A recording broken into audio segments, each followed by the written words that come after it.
live stream session. And today I'm pretty excited to have Steve Sims on the line. And I'm curious to know, a question for all of you out there. Do you know anyone who's worked with Sir Elton John or Elon Musk, sent people down to see the wreck of the Titanic on the seabed, or closed museums in Florence for a private dinner party, and then had Andre Beckley serenade them while they eat their pasta? Well, you do now. As quoted as a real-life Wizard of Oz by Forbes and Entrepreneur magazine, Steve Sims is a best-selling author with Bluefishing, The Art of Making Things Happen. He's also a sought-after coach and speaker at a variety of network groups, associations, as well as the Pentagon and Harvard twice. Steve, welcome to the show, mate. Thanks for having me. I'm so grateful to have you. Now, where are you calling in from today? You've got a very distinct accent. Well, the accent will be deceiving. I'm actually a British boy. Funny enough, in my early teens, moved over to your side of the planet. I moved over to Asia, then from Asia into Switzerland, and now I reside in Los Angeles, California. Wow, fantastic. We're having a funny conversation before. I'm calling in from my home here in Bali, Indonesia, and I said that it's amazing right now because it's quite quiet. And you said, yeah, many people said that Los Angeles, if everyone was to leave, would be a great place to live. Yep. I just want to welcome everyone who's watching this live today, wherever you are, on any of the platforms we're streaming live here. One of my amazing team members, Ruffy, is on the line. He's going to be feeding through all your questions and comments. So please, let's make this next half an hour, 40 minutes as interactive as possible. Send through your questions, myself and Steve, and we'll absolutely be sure to get an answer for you. And make sure you hit the like button. Let us know that you are watching as well. So Steve, first question I kind of like to ask you, like, where did it start for you? Like, you know, you've had some amazing experiences in your life, but how did you kind of, I guess, get started on this journey? Wow. Do you know, I can name drop and give you beautiful locations and celebrities and all that kind of stuff. But you know, the funny thing is that we're all the same. We're entrepreneurs and we don't fit until we conquer. And most of the time, entrepreneurs spend most of their early life being aggravated with the way things are done. So they go and find a way of doing it better. That's the entrepreneurial gene. That's the DNA that we've got. So I was a British lad. My family owned a little construction firm. My granddad was on it, my cousins, blah, blah. I'll go into that. And I left school at 15. And my dad literally the following day went, right, you're on the building site tomorrow. So he gave me one day off. And then I started my life in construction. And this went on for about 6 months, getting up at like 6 o'clock in the morning, being on the building site at 6 o'clock in the morning. I honestly thought as a young teenager, because let's be serious, we're stupid then, I thought I was going to die of sleep deprivation because we were getting up at like 5 o'clock in the morning to be on a building site at 6. I'm coming home at 6. I had no life, a little bit of cash, not much. And I thought, is this it? Is this my life? And that's the DNA of an entrepreneur. We question things. You know, why does it have to be this way? And here was my big punch in the nose pivotal moment. I was on a building site and my dad said, look, we're light-handed for laborers, which were all the guys that do all the grunt work. And I'm a big, ugly lad. And he went, you're going to have to start bringing bricks up the scaffolding. So I had this like contraption. It's called a hod that you stick on your shoulder and you bring the bricks up and down the ladder. So I went to the top of the ladder and on the scaffolding, closest to me was my dad. Next to him, his brother, my uncle. Next to him, my 2 cousins. And then next to them, my granddad. Now, my cousins were in their teens. My dad and my uncle were obviously older than everyone. And then my I saw my family tree.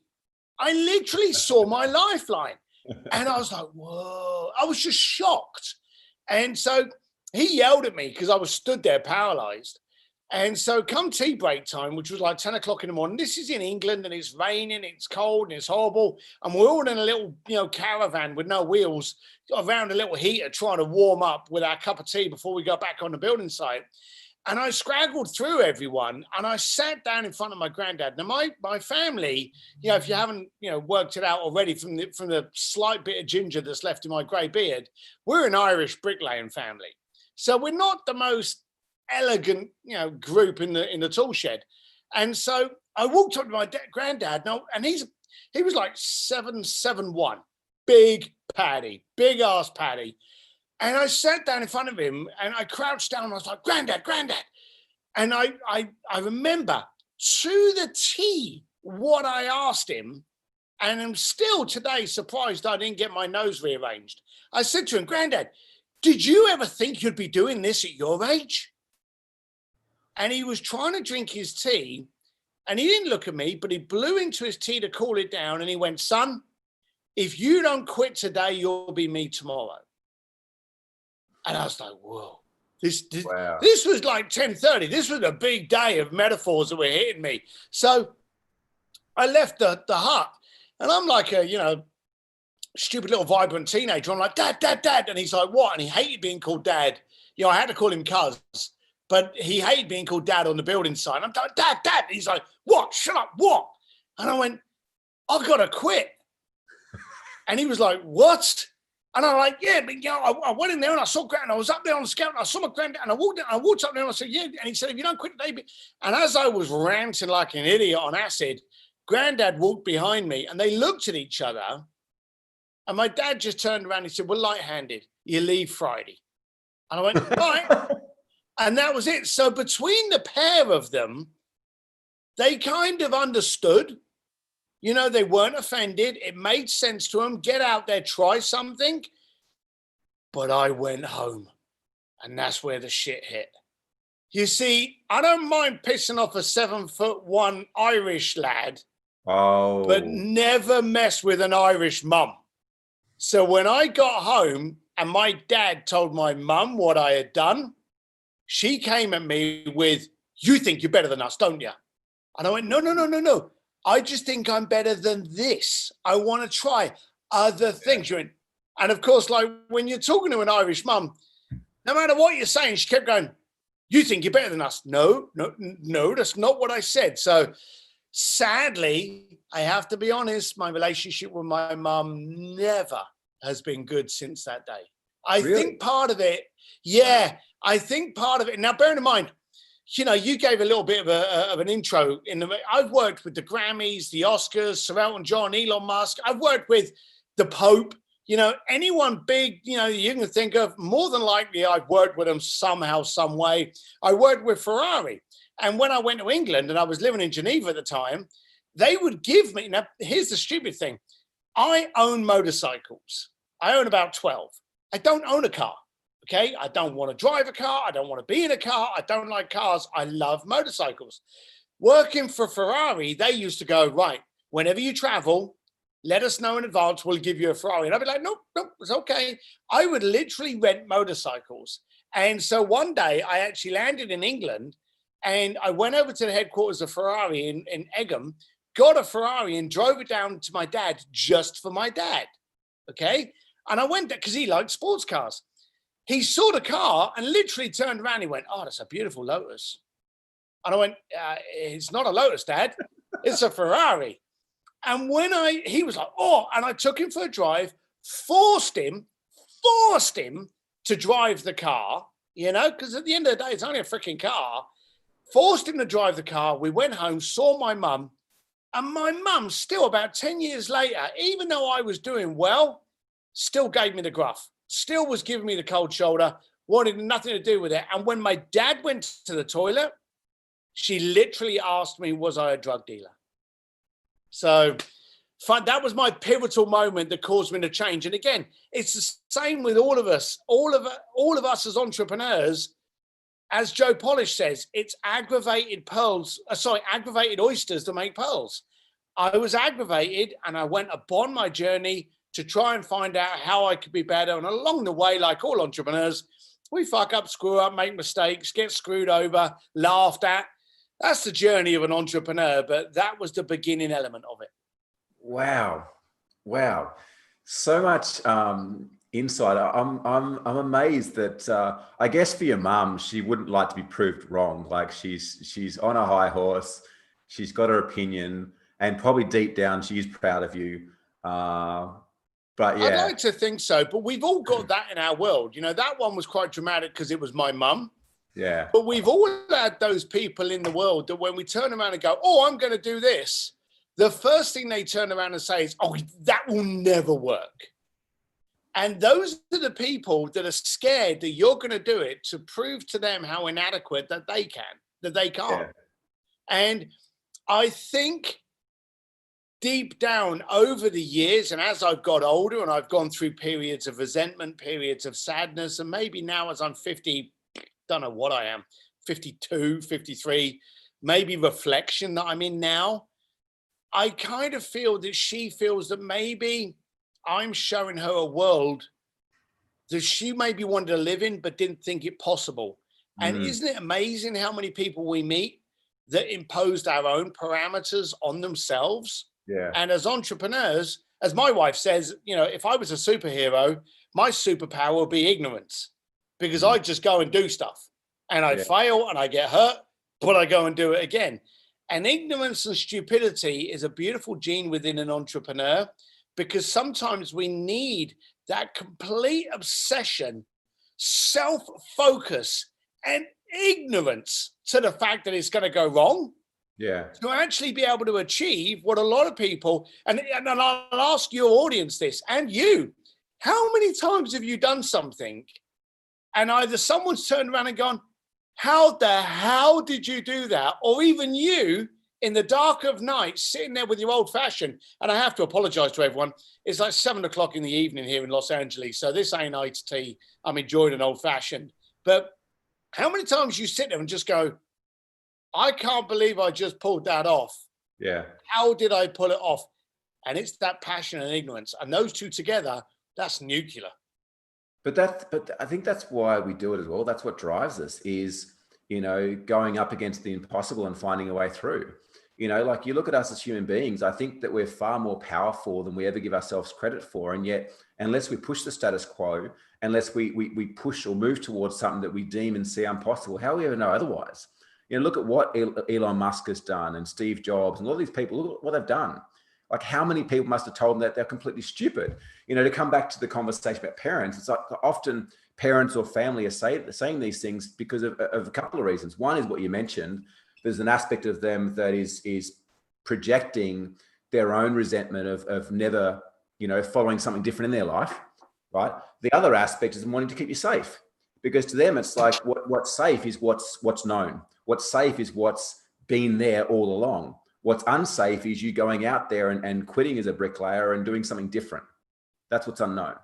So if I may, I'd like to be an arsehole and name drop with a story, which is only there to help. You know, trust me. I staggeringly still can't believe it, but I ended up working for Peter Diamandis and Elon Musk. Peter Diamandis was the founder of the X Prize, and Elon Musk is basically controlling the planet by now. And I ended up doing a job for them where we were raising awareness for their, for their private space program. Now, this was pre-NASA, and it's in Hawthorne, just south of Los Angeles. And we did an event where we brought people into a couple of technology areas around Los Angeles, including SpaceX. And it was only available to billionaires, and we had 30 people attend, and each one of them was billionaires. Okay. When you look at the top 100 people in the planet, I think about 50% of our crowd was in that top list. Okay. It was insane, the people that were there. And I had to go and get Elon from one end of SpaceX and bring him into the board meeting where everyone was waiting for him. Now, I do a lot of private coaching as well. And two of my clients were at this event. And so, you know, you look after your own. I went, hey, I've got to go and get Elon. Do you want to tag along with me? And they're like, oh, yeah. And like little girls at a Justin Bieber concert, they came with me. So as we're walking through SpaceX back to the board meeting, I'm next to Elon, and I've met up with Elon half a dozen times. Not the most personable guy on the planet. And next to me are my two guys. One of the guys next to me is just happy that he's walking down SpaceX with Elon Musk. All right. The guy on the far end is giggling, like trying to get a conversation going with Elon. And he's throwing everything. So how did you do that? What did you think about it? How did that work? Just being ridiculous. You know, he was getting close to the point of me having to lean over and go, hey, calm yourself. You know, he was getting close to that when the next bombshell came out of his mouth. Now, if you remember, NASA used to publicly humiliate Elon when he was doing the private space program. They used to literally go, there's no room for someone that's uneducated in this world to enter into the space industry. They were bastards to Elon Musk. Now, they're his biggest client and the only reason we're actually doing any form of transportation up into space. So my client turned around and he said, how do you feel that NASA, and at the time it was rumored, there was a team that NASA built just to basically attack anything that Elon did. It's never been proved, but there was a rumor that they actually instigated this team. And so my client pulled it out and went, how do you feel about this? Elon didn't even get put off his stride, didn't even look over to my client, but uttered the words, literally just turned around and said, hey, they'll always laugh at you before they applaud. And that was it. And I was like, whoa, that's pretty good. It even shut this kid up, which I'm happy about. But Elon Musk, there's a lot of people out there that look for the glory. Let's call it as like Richard Branson. He'd go to the opening of a Dunkin' Donuts if you paid him enough. He loves that. Okay. Elon doesn't care. He has no care what you think of him. He cares about what he does. And so I kind of look towards that kind of person.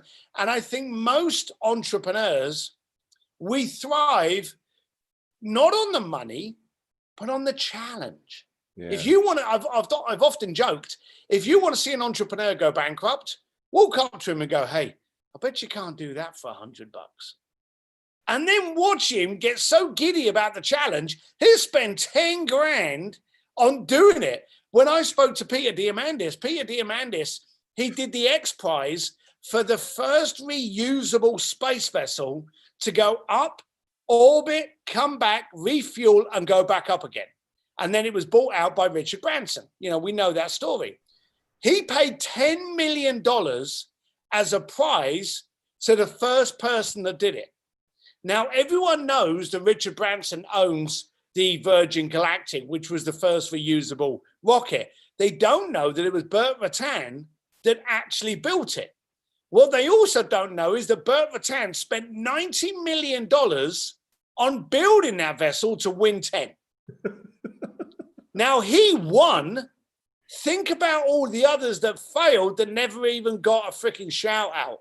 So it's pretty amazing how as entrepreneurs, we rise to the challenge, not to the paycheck. It's so true. Like I was just giggling because I was remembering all these moments of myself. I've been in that. And often I'll even bet myself. Like I don't even need outside stimulation. Like I bet myself something and again, we'll spend thousands of dollars to make We've all done it. Yeah. We've all been there. We've got a bunch of questions coming through. Keep them coming through. I'm going to get to those in a second. Before I do though, I had a couple more questions for you, Steve. So first of all, like how did you get into these circles, into these networks? Like, how did that all come about for you? Like, how did you transition from being this Irish lad, bricklaying and doing the things that you're doing there to being invited into being around round tables with Elon Musk and, Richard Branson and Elton John and so forth? Like, how did that happen? So I've never been invited to anything. Everyone's bastards. No one invites me to anything. But I found a way of actually manipulating the situation enough to make sure that I'm needed in the room. I started life realizing in England that as a big, thick Irish lad riding around on a motorcycle and being poor, the classic cliche about you are the 5 people you associate with. I literally remember sitting in my pub and thinking to myself, all my friends are poor bikers. So by default, without me even analyzing it, I must be a poor biker. So if I change the 4 people that I'm staring at, then by default, I'm going to be part of that. So I actually, through a friend of mine who was working at stockbrokers, I talked my way into a stockbroking job. This is a whole story. This is a whole podcast on its own with lots of whiskey. But the short of it was, I got the job. Now that's remarkable in itself. They transferred me from London to a new operation they were opening up in Hong Kong. Okay. I landed on the Saturday, got drunk with them on the Saturday, got drunk with them on the Sunday, did orientation with them on the Monday at the Shangri-La, and then I was fired Tuesday morning. They realized I had no idea what I was doing. Now, I was hoping that by getting there, they would then start training me. And they decided to just cut me loose.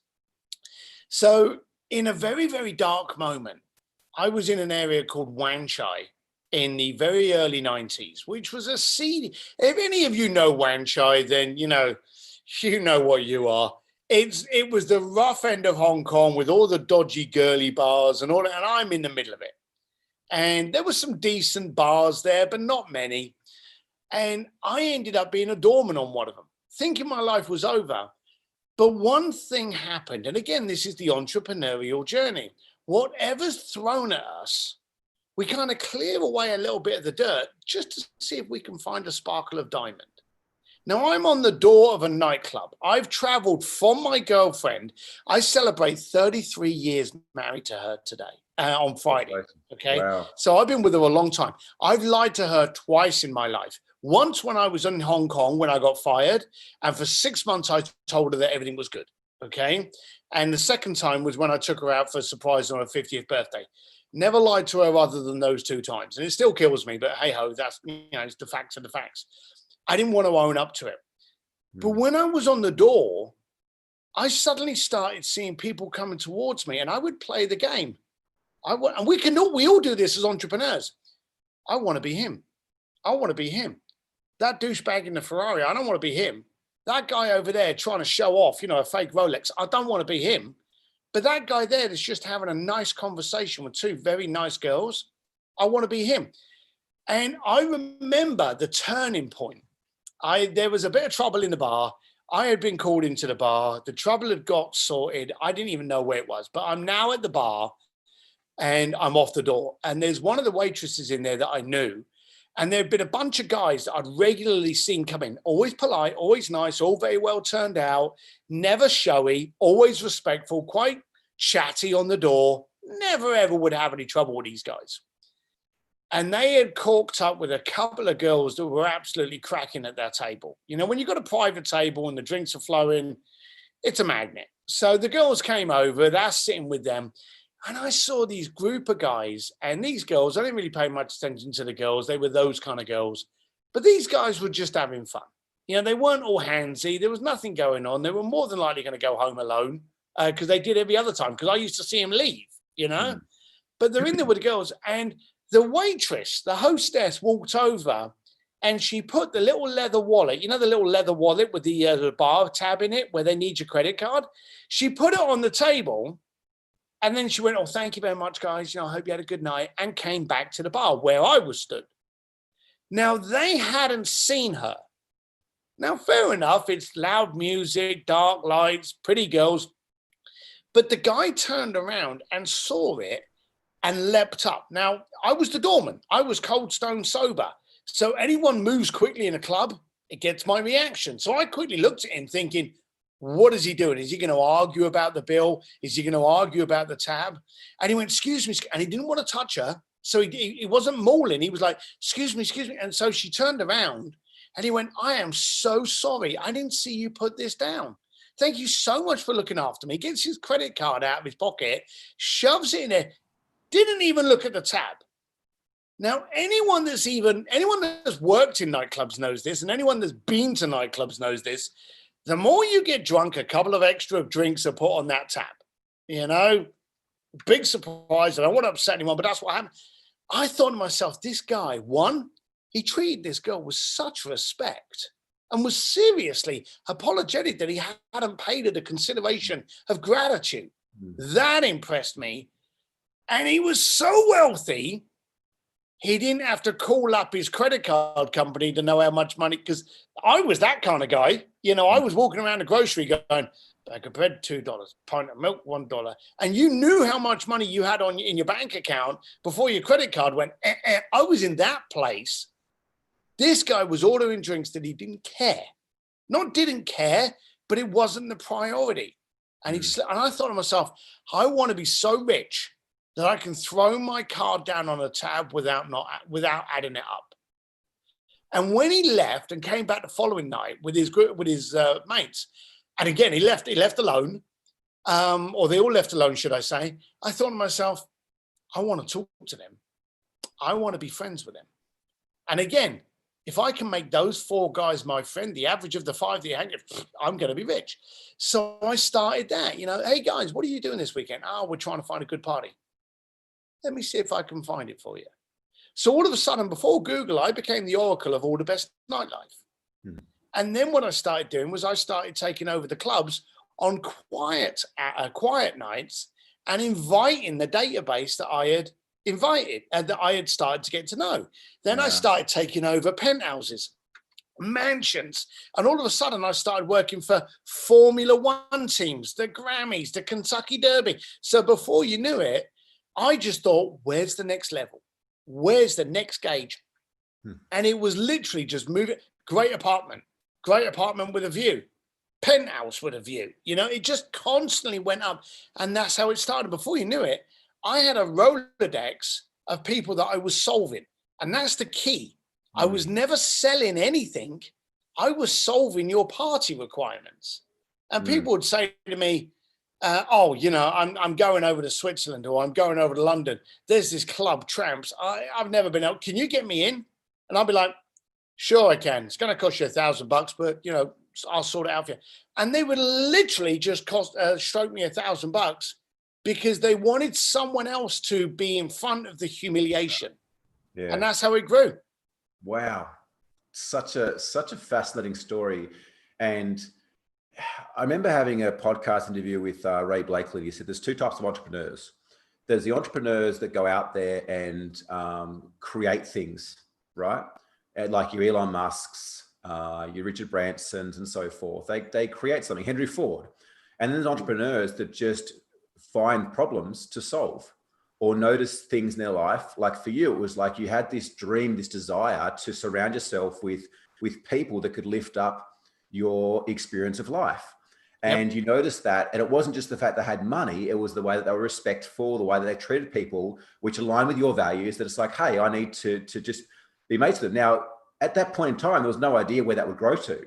But again, you seized the opportunity and you kept following your nose and kept, I guess, stepping on stepstone after stepstone until you eventually ended up here today. Huge wealth of knowledge, massive network, and have lived some pretty phenomenal experiences. I've got some questions here. And if you're watching live, welcome. Please hit the like button. Let us know you're watching. Richard from Brisbane says, could Steve talk about his favorite mindset criteria for achieving big logistical projects like the one in the Vatican or Everest? Oh, that's very easy. And I'm going to answer it with a story, if I may. Yeah, please. All right.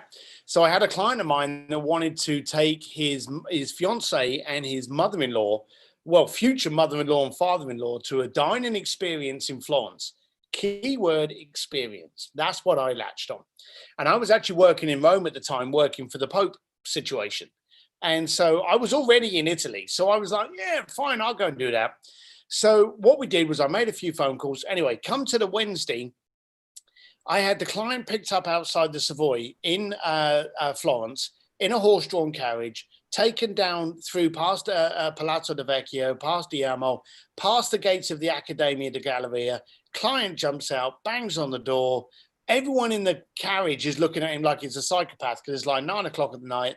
Bang, bang, bang, bang, bang. All of a sudden, doors open up. I had set up a table for 5 at the feet of Michelangelo's David in Italy. I had taken over the entire museum. And then while they were eating that pasta, I had a string quartet playing. And then halfway through, I had Andrea Bocelli come in and serenade them. Okay. Here's the story. Here's the important, that's pretty impressive. But the life lesson came what happened at about 6 o'clock that evening. I knew very powerful people that can make things happen by a text or a phone call. Okay. I'm a great believer that if you get a no, you're asking the wrong question or more times the wrong person. Okay. People with no power say no all day long. Okay. So that's what I learned.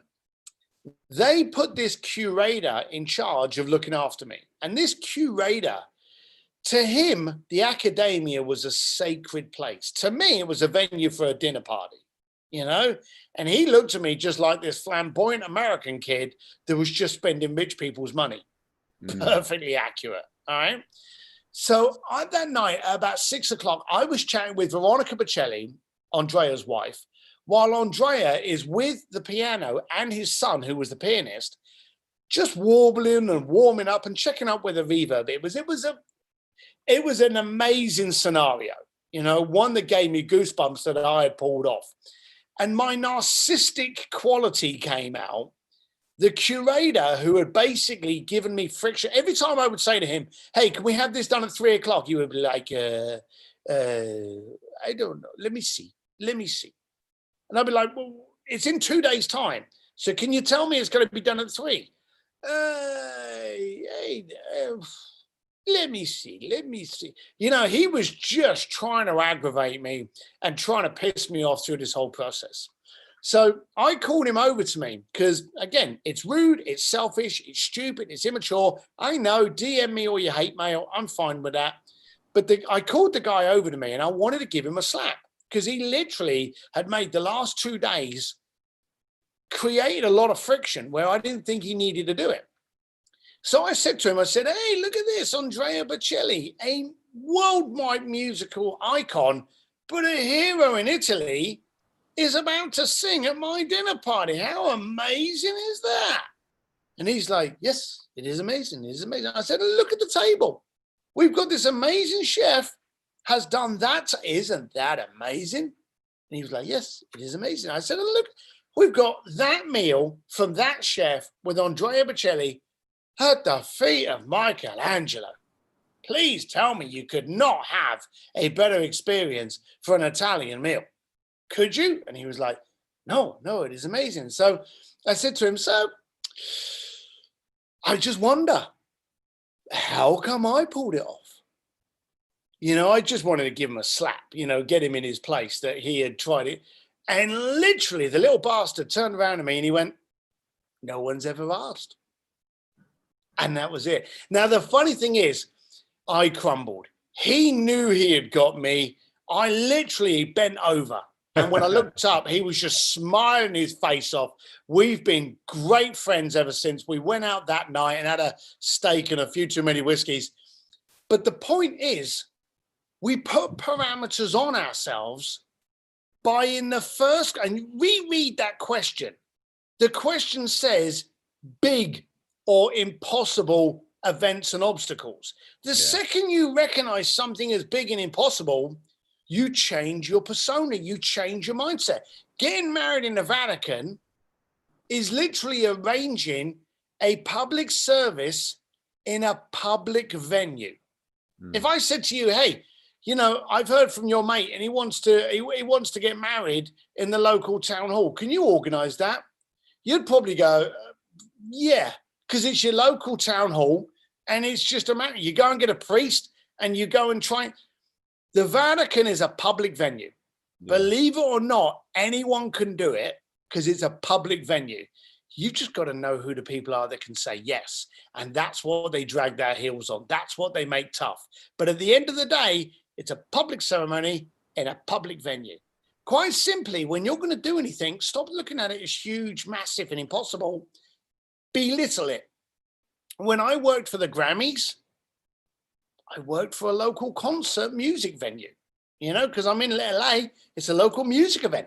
You know, if I asked you, could you oversee the local school choir? What would you say? Probably yes. Yeah. If I asked you, can you oversee the Grammys? You'd probably be like, oh, no. But again, it's just a local music event. Yeah. Belittle the concept of what it is you're getting and you'll find you'll go further.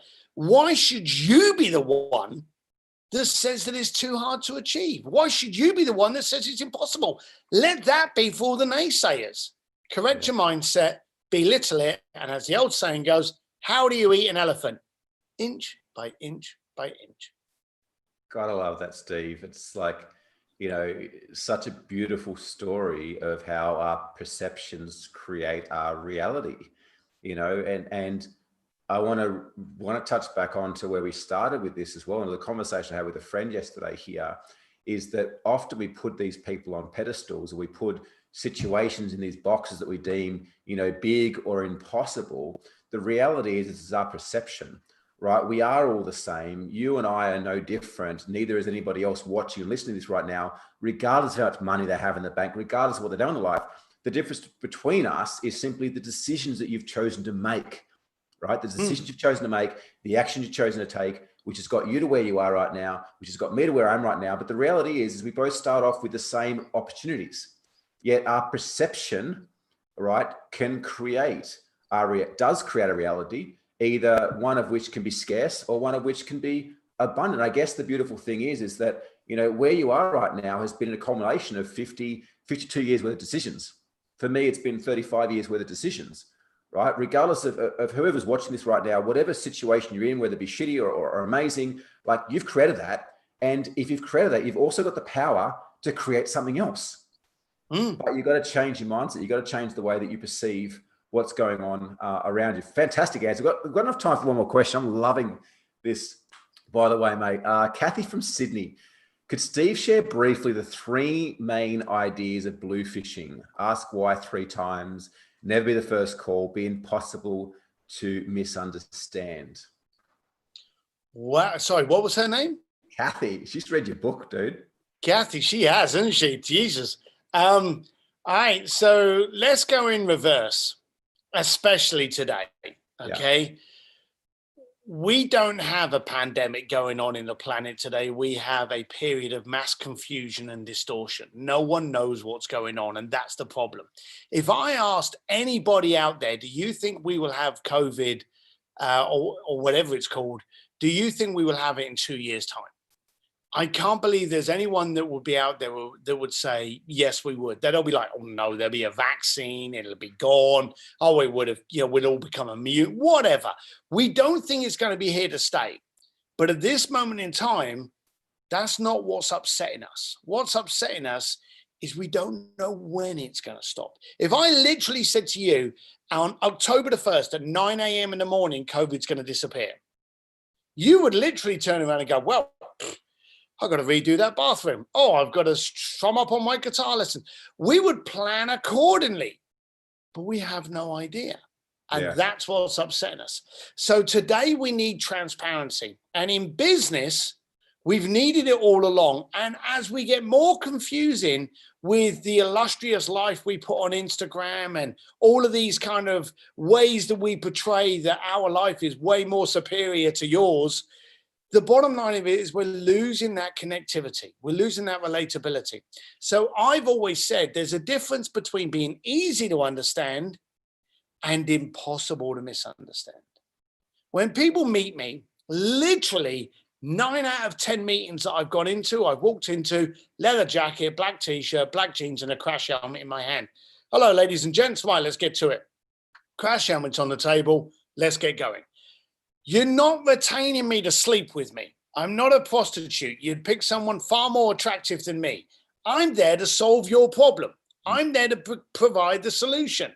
So let's not worry about how attractive I look. Let's worry about what I bring to the table. That directness has lost me deals and has gained me 20 more. And do you know the beautiful thing?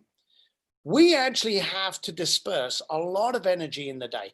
Me and you, we've just met each other, okay? Now, I will tell you, I'm loving the questions, I'm loving the energy, but at the end of this conversation, I'm going to be a bit tired, because we would have had this interview, and then I'm at the end of the day, I'm drinking my old fashioned.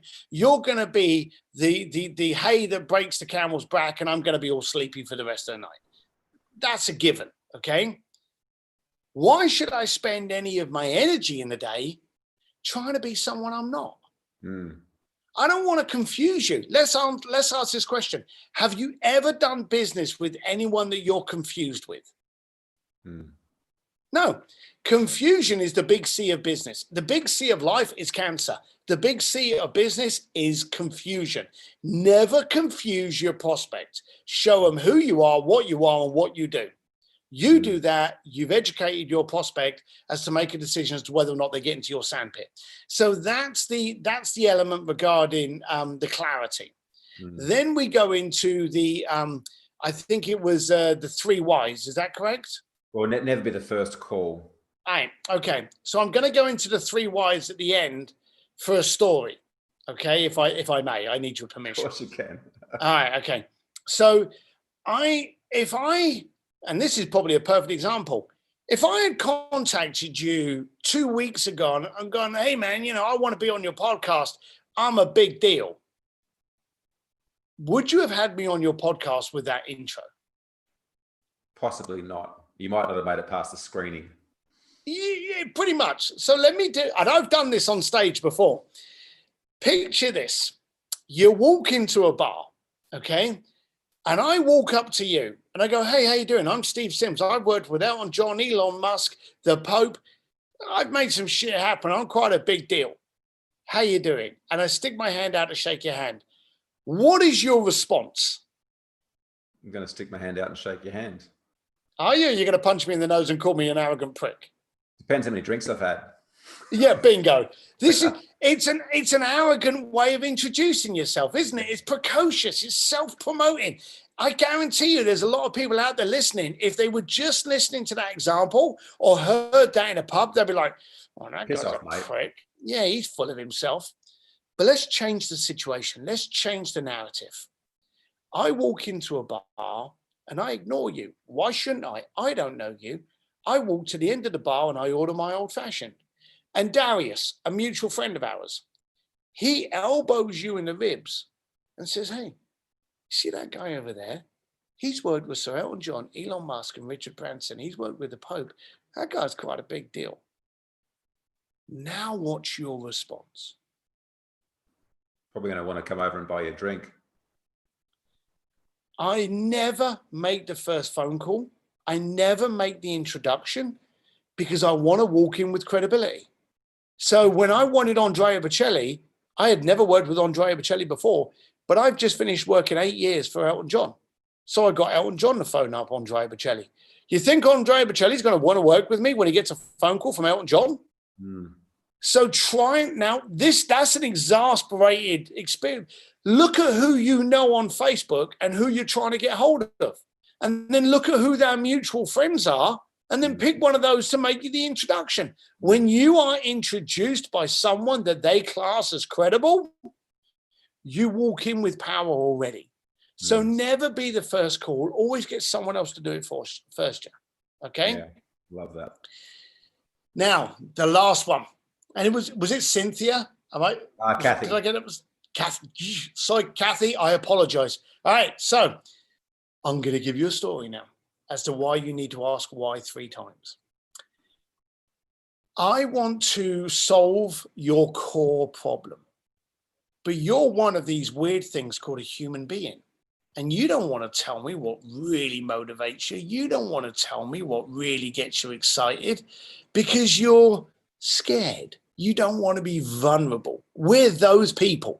Okay, we're very primitive. We are the slowest evolving technology in the planet. The bloody toothbrush has evolved more than human beings over the same period of time. So I get a phone call. I had an office in Palm Beach. And one of my girls got a phone call and she went, there's something funny about this guy on the phone. Can you take it? Yeah, sure. Put it through. So I went, hey, how you doing? It's Steve Sims. How you doing? What do you need? And he said, hey, I believe you're working with Elton John. I said, yes, I am. What do you need? He said, I want to get a photograph with him. I want to get a selfie. So I said, oh, great. That sounds absolutely fantastic. Why? So he goes quiet a little bit because that's quite a confrontational word. People are often quite scared of the word why. So he waits a second, then he comes back and he goes, well, he's an icon. He's big. He's famous. You know, he's one of the last big guys out there. He's not doing any more tours after this one. And, he's going to die soon. So I want to get a selfie with him. Okay. Thank you very much. Let me see what I can do and I'll call you back. I didn't call him back. Okay. There was no depth to the request. It was all superficial. So a month went by. One of the girls paged a call through to me up in the office and they said, hey, do you remember that guy that called us about a month ago? And I went, yeah, the guy someone else is on the phone wants the exact same thing. I'm kind of thinking it's his mate that's trying a different angle because you've ignored him. Can I put it through to you? And I went, yeah, put it through to me. So I'm thinking it's a mate of this guy. All right. So this guy gets on the phone. He says, hey, how you doing? That's Steve. Yeah, this is Steve Sims. I believe you work with Elton John. Yeah, I work with Elton John. Yeah, I want to get a selfie with Elton John. I want to meet Elton John in Hollywood. I said, oh, that's fantastic. Why? And he goes quiet. And then he turns around and he says, well, he's one of the greats, one of the best, one of the last living icons. You know, there's not many people that can just have one name and you know exactly who it is. One of the rock stars, the superstars. You know, he doesn't have many more years left. I want to get a photograph with him, and I want to quickly chat with him. And there's things. And it was the way his voice tailed off at the end. You know, everything else was kind of a bit perky, and there's things. And I went, what things? Real quiet. As Chris Voss says, your midnight DJ voice. What things? Shut up. Leave it alone. Let him answer. And he came back to me as a different person. He came back to me and he went, my dad used to take me to school. Every day he would drive me to school. Every day he'd be there to pick me up. And we had this old shitty car and it had a cassette in there and it was broke. We couldn't get the cassette to eject. And it was Elton John's greatest hits. And on the way to school, we had Elton. On the way back, we had Elton. And do you know what we did from the early ages? We used to sing our hearts out to whatever Elton was singing. I knew that cassette backwards within my first 3 years. And he got a new car and it had a DVD player in it.